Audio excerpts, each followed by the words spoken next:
Good morning and welcome to the next piece. This is chapter 4 on the BBC, 1922 to 1955. And I'm going to continue with the Director Generals and a big sketch of who they were and what were the most important issues that came up while they were in office.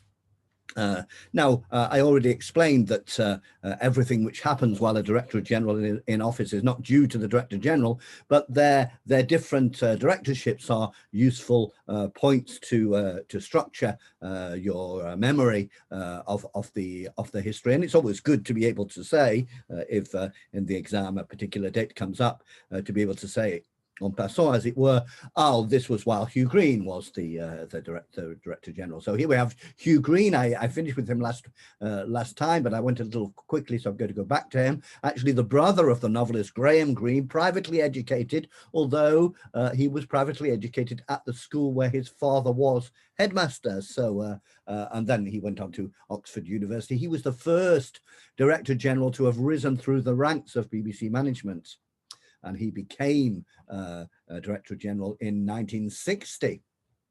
So 1960, so he's going to cover the 60s. Now the 60s, that's mythical decade of sex, drugs and rock and roll, perhaps. And we'll see what he does with it. And he certainly has a reputation of having somewhat modernized the BBC, which of course, if they wanted to keep the public high, then the figures high, that this is what they certainly had to do.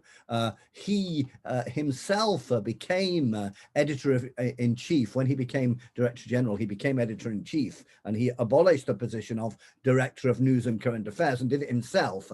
So you can see that this was one of his priorities, to keep an eye on what was happening in news and current affairs. He is generally appreciated for one thing, and that is that when he began the commercial television, ITV, which had begun in 55, was way ahead in audience figures. Now, you might remember that John Reith was not very interested in counting audience figures, but in the post-war period, counting audience figures was important. Not the only thing, but nevertheless, it was important. And when Hugh Green began, ITV was way ahead, and he managed to catch up in audience figures, which was a very important element. The Pilkington Committee's report, the big report I will be talking about in a later chapter, in 1961, was highly favourable to Hugh Green and the BBC, and this was the basis on which the government awarded the BBC the proposed third channel, which will become BBC Two. He is reputed to have put the emphasis on imagination and creativity, and he is quoted as saying, "I believe we have a duty to take account of the changes in society, to be ahead of public opinion rather than always to wait upon it. I believe that great broadcasting organizations with their immense power of patronage for writers and artists should not neglect to cultivate young writers." And indeed, his tenure, not necessarily directly made by him, but his tenure was a time when a whole series of new programs, some of them extremely innovative, came out. In 1962, on the top left, you can see there was the arrival of That Was the Week That Was, which was a very much appreciated program of satire about the news. A relatively new genre at the time. I put one sketch from it on the blog recently, and this program, That Was the Week That Was, would mock the Prime Minister and the Home Secretary. They would be lampooned in sketches, debates and monologues, and they were perfectly prepared to make rather mean jokes about the monarchy, about the British Empire, about sexual and social hypocrisy, and even about the BBC. This was not the only innovative. Zcast was another innovative program. This is a police program, one of the earliest police programs of the new style. The new style is that The policemen were not very polite and elegant. Yeah. Previously, we'd had, well, the sort of Agatha Christie approach to detectivists who were gentlemen looking for, and here you get the gritty side, Z-Cast, which was very much appreciated. On the far right there, you have the first episode of Doctor Who, 1963, which is still going on today and has changed tremendously, but this time-traveling Time Lord. And in the middle there, you can see Top of the Pops, which came up in 1964 and was a completely new approach to presenting music as a celebration of pop culture. We're all in a party together. So instead of having very much a high culture position and occasionally accepting some popular culture because you need to relax, I suppose, this was a celebration of it. And in some ways, the style and the tone of Top of the Pops prepared people, or prepared the BBC management, for what was going to happen in 1967 with the complete revolutionary transformation of BBC Radio to introduce considerable elements of all music radio. Otherwise, programs like Tomorrow's World about the future of science were very notable, and the program Omnibus dealt with arts on television. So Green is reputed to was successful in catching up to ITV in figures, but he did have his critics, and we have one of them here. This is Mary Whitehouse. Now, Mary Whitehouse is an important figure in the history of broadcasting, a conservative Christian critic of the television. People like to mock her, but she had real influence, as we shall see. She described herself as an evangelical Christian and moral crusader, and in fact, her opinion of Green was that he was, and I quote, the devil incarnate. And in fact, in particular, what was worrying for her was the use of bad language and the portrayal of sexual content on television. So she was at the head of a rather powerful moralist organization, the National Viewers and Listeners Association. So to get back to Green, according to Hone Dickerson in her book, which I have here just next to me somewhere, and others, under Green, the BBC slowly distanced itself from Reith's elitism. So that's important, yeah? Slowly distanced itself from Reith's elitism.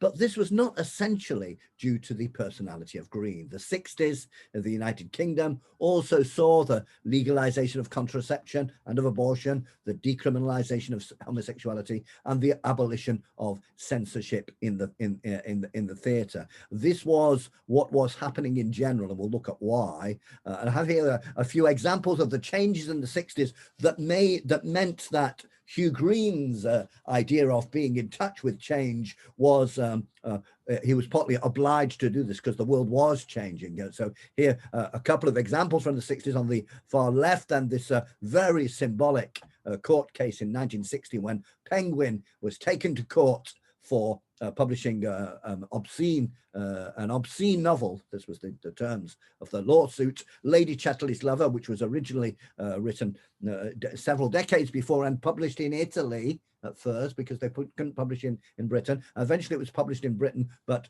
expurgated with the sex scenes taken out. And in 1960, Penguin decided to publish it in full and found themselves with a court case, a very, very popularly followed court case, which eventually found that no, it was not to be banned and it could be permitted. And this is a very symbolic idea of the, if you like, the permissive society, what was possible. On the right there, you can see an advert in a newspaper for help for people, for homosexuals, and this is one of the this is a sign of one of the big changes after the Wolfenden report in 1957 on homosexuality. The law was finally changed in 1967, and homosexual relations between men became legal. Another enormous change, which I haven't, which you have there, so at the top, the Divorce Reform Act in 1969 meant that for the first time you could divorce without proving that one or the other of the partners had committed a terrible fault. that you were allowed to agree to divorce after you'd been separated for a certain time. Now, the new Labour government of 1964 wanted to pass these reforms: contraception, homosexuality, abortion, and abolishing censorship, although they didn't necessarily put them forward in their election manifesto. And famously, Harold Wilson hung around with the Beatles. He appeared in public with the Beatles, and it's only symbolic, but very important. In the 30s or the 20s, prime ministers were not going to hang around, were not going to be seen in public with people from entertainment. That was something really for the masses. And so there's a very slow general weakening of elitism in the 60s. And so Hugh Green in many ways was applying to the BBC things were happening elsewhere. Last example there you can see is 1965, the decision by the Labour government to end selection at 11. Before the 1960s, at 11 years old, you took an IQ exam and a quarter of the pupils went to grammar schools. This is, we're talking about the public sector, that went to grammar schools to learn Latin and other things. And the other 3/4 or 2/3, I can't remember exactly, went to secondary modern schools where there would be maths and English, but also needlework for the girls and carpentry for the boys and so on, aiming at working class jobs. So this division, the idea was that at 11 we know who is heading for the middle class jobs and who is heading for the working class jobs. Of course, middle class parents made sure that their children were very well prepared for the 11 plus. So this idea of very early selection was abolished in the 60s. Now this is Britain, so it took 20 years for it actually. It happened at different speeds in different regions, but the idea is the same rigid hierarchies as before are not appropriate. In general, then, the idea that the state or the elite should tell everyone how to live their personal lives was in decline, and the 1960s saw the birth of a truly popular television culture. Just before I leave Sir Hugh Green, just one other controversy which came up much, much later, and that is that Hugh Green and indeed Director Generals before and after him cooperated with the Secret Service, the MI5, to make sure they didn't have people in important jobs in the BBC who were communists or who were close to communists. And so they had a vetting system, a secret vetting system, and if you were associated with the Socialist Workers' Party or the Communist Party, you could be not recruited for a job. This was all secret. And indeed, Hugh Green famously, on the when he was interviewed by the Sunday Times in 1968, said, "We have a staff of 23,000, and in that community we have people of all descriptions, including communists, but that's none of my business. We don't conduct an inquisition on people who joined the BBC." And when he said that, it was an open lie. He knew that they investigated people who were close to the Communist Party. I will be putting a BBC article on this question up on the blog.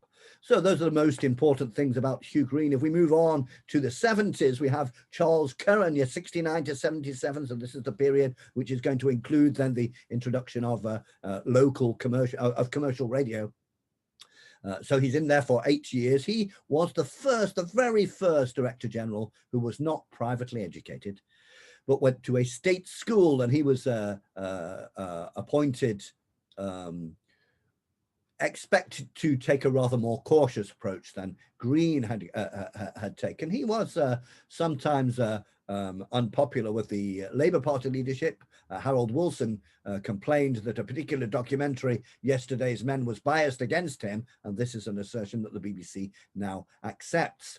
Now, Curran's relationship with Mary Whitehouse was rather different because when a Doctor Who serial, The Deadly Assassin, seemed to be very violent. In particular, the one episode ends with somebody trying to drown the Doctor and holding his head under the water, and this was heavily criticized by Mary Whitehouse, and saying that children would be shocked by this. The BBC apologized to Mary Whitehouse, and the episode was changed. What's more, the series producer was shortly after replaced, and his successor was ordered to reduce the amount of violence. So you can see that the Clean Up TV campaign had real influence. In the 1970s, there were a series of extremely well-loved and well-remembered programs, including there you see on the bottom right, Fawlty Towers, the first series of Fawlty Towers.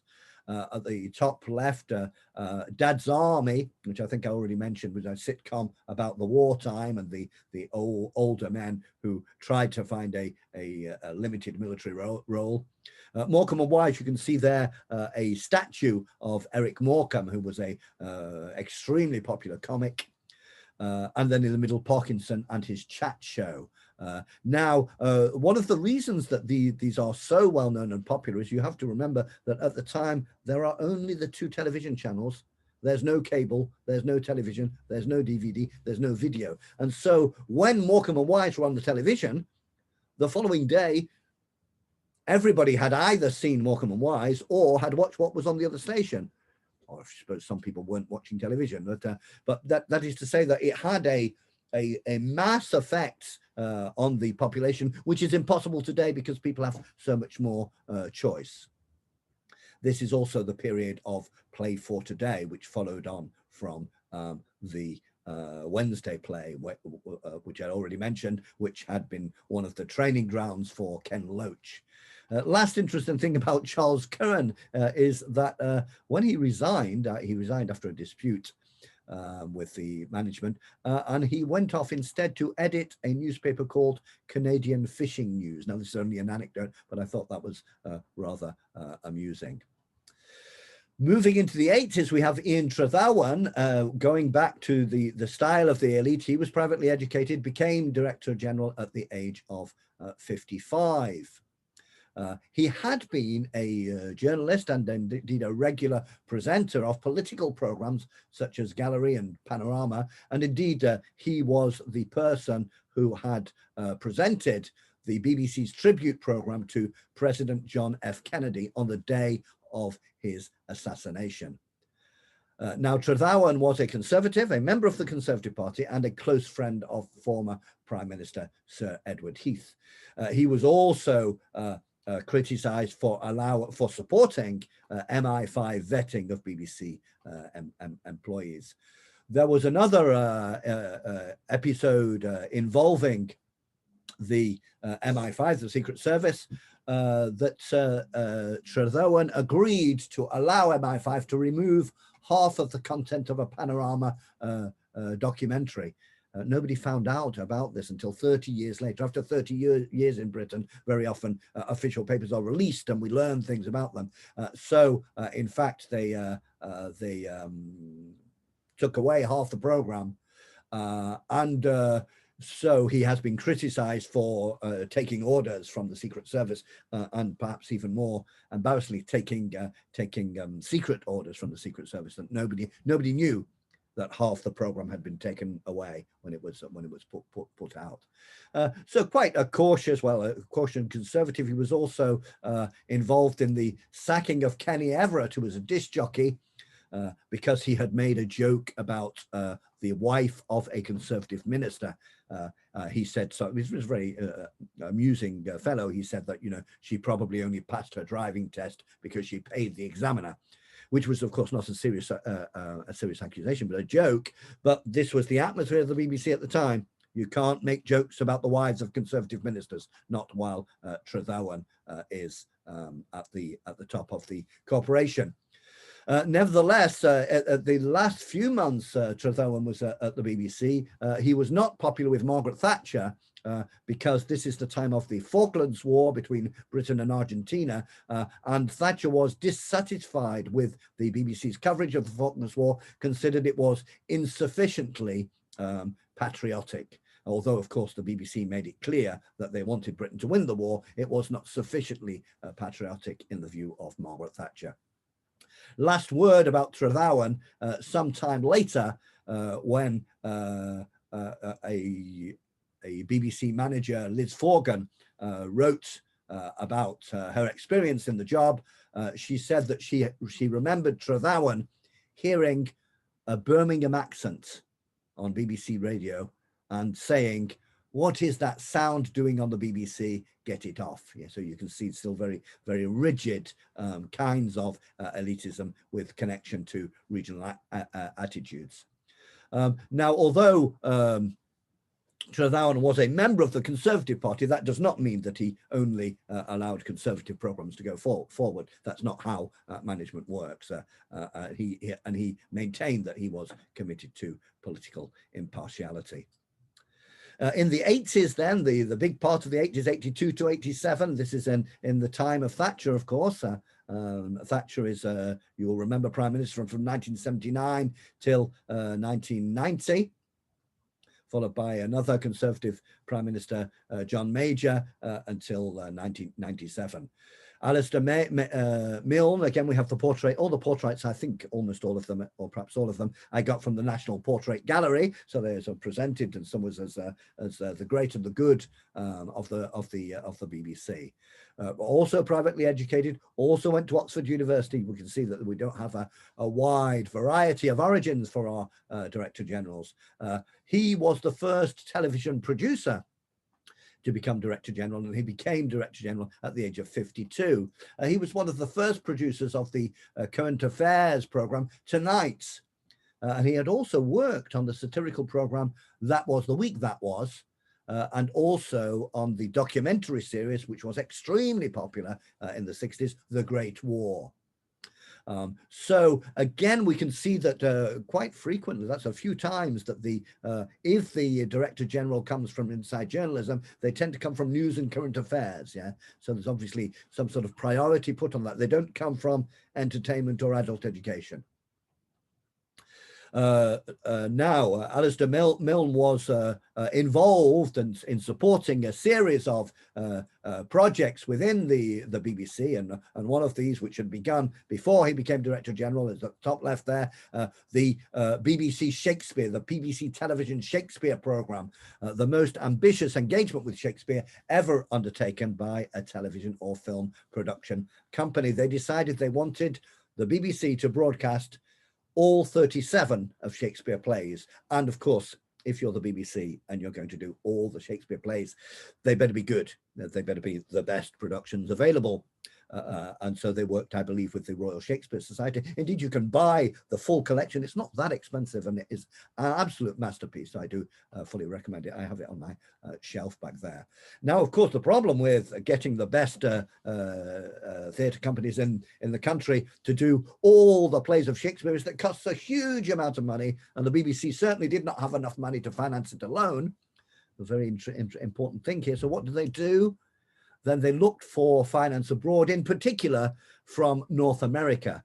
If they had a North American partner, this would guarantee access to the United States market, which would be essential. The United States is a huge market, and very often, whether it is British film or sometimes British television, if you can't guarantee the US market, you won't have as much money. And it was quite difficult to get the money together.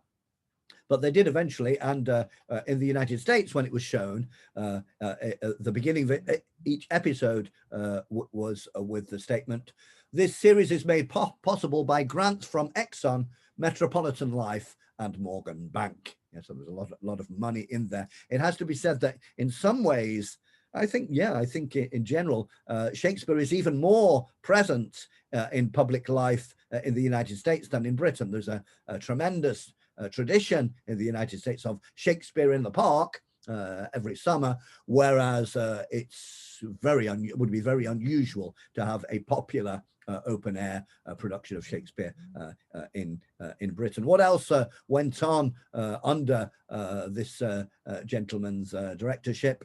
Well, there you see the 1985 there was Live Aid, which is a huge international concert to make money for the famine.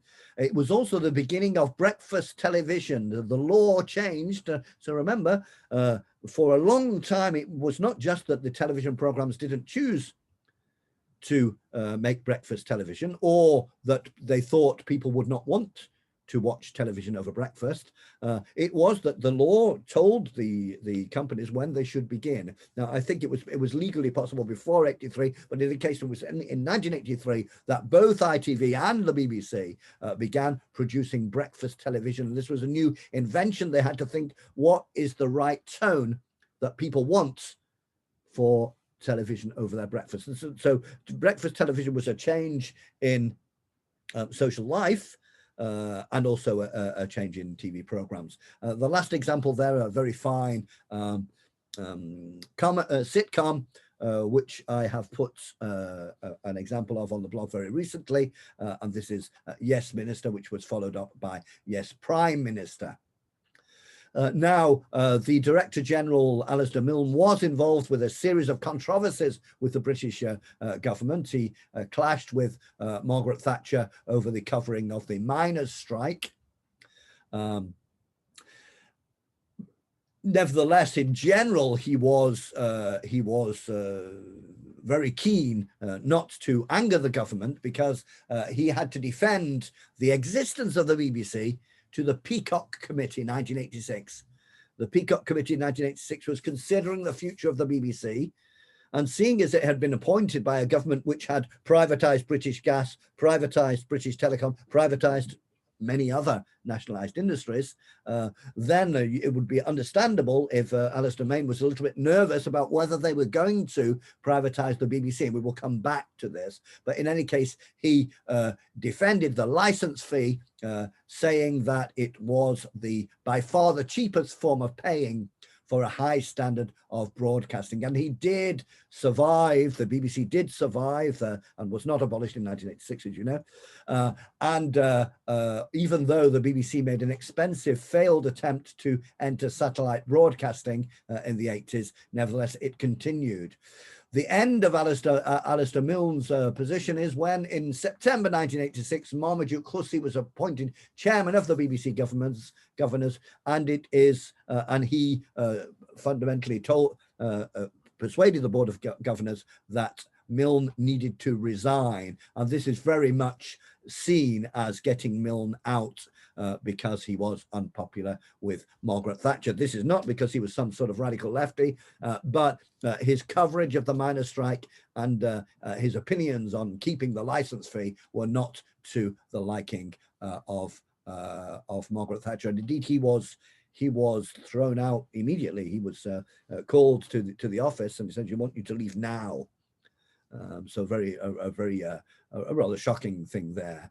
We have two more left to look at. Michael Checkland from 1987 to 1992. So we're still under a Conservative government now, although John Major would be more careful about bringing in major reforms than was Margaret Thatcher, understanding that with the pushing out of Margaret Thatcher by the huge resistance movement against the poll tax, the Conservative government was in a weaker position. He tried to keep the government happy, in particular by reducing spending. And so there's a lot of cuts going on in this period. So he was hoping to, and he was successful in keeping the BBC's independence, keeping its system of management. But one of the prices he was prepared to pay was to reduce services and to cut costs. And the last one in our period, well, just over our period indeed, is John Burke. That's his portraits. I quite like these portraits that they put together. John Burke went to a state school. He was not privately educated, although he did then go to Oxford University, so we know where we're coming. He had worked for many years managing commercial television. And he brought about a large amount of restructuring. Now, this is the period of neoliberal, well, had already been in the 80s and the 90s. The Conservative Party worked very hard at privatizing sections of the public sector and introducing competition where they couldn't privatize. And so competition between schools was encouraged, and the idea being on a sort of system that if you get better results, we will give that school more money.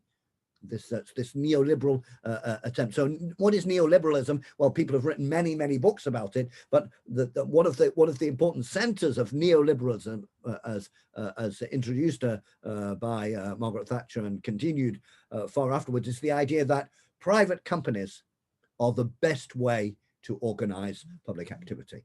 That competition is a good thing. People will work better if they're under pressure. People will work better. And so, for example, after the neoliberal changes, teachers in schools did not have the same salary. No. They are individually negotiated.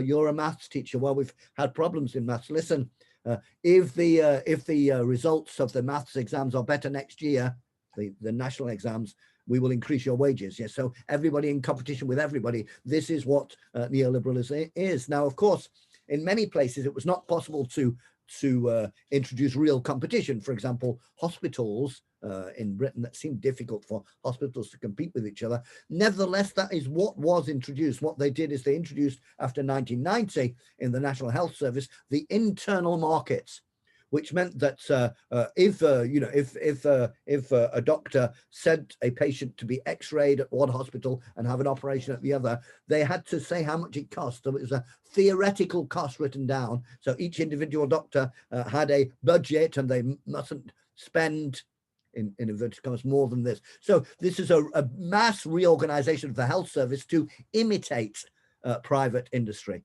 Not to privatize it, but to imitate and introduce the same discipline. So everybody has a different wage. Everybody's competing with everybody. And this was introduced into the BBC after 1993.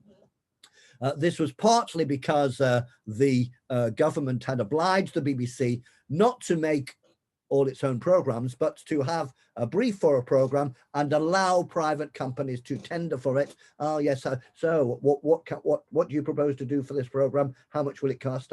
Here's another company, just like they do in private industry. This was called producer choice.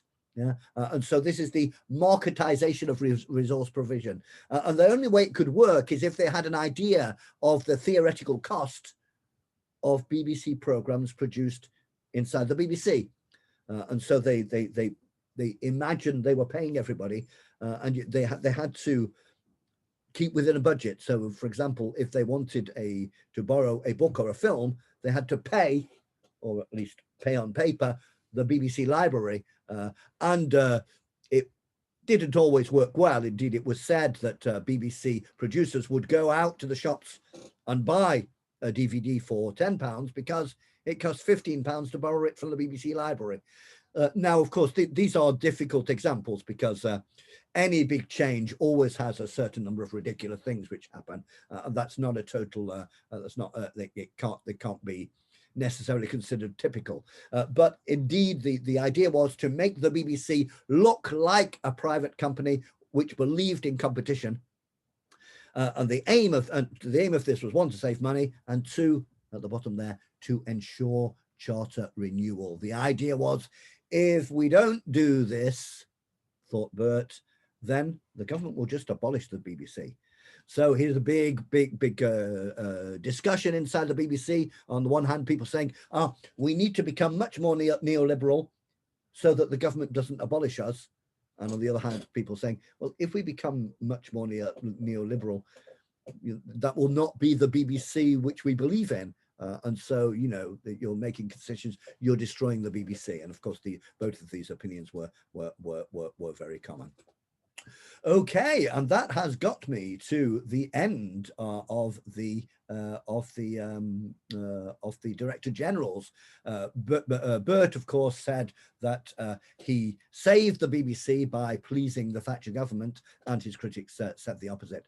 That's the end of the section on the Director Generals. The next chapter will be about the first commissions of inquiry. So as you can see, I'm going through from 1922 to 1995 with the Director Generals, then I'm going through again with the commissions of inquiry, and then finally I'm going through again with the programs and the events of each decade. The idea is that on the blog you have a lot of individual case studies, and on the video classes, I hope to bring these together a bit, that you have events, programs, and theories and analyses. And if you get them all together, that will allow you to have sufficient understanding of the BBC. Thank you for listening. That's all for now.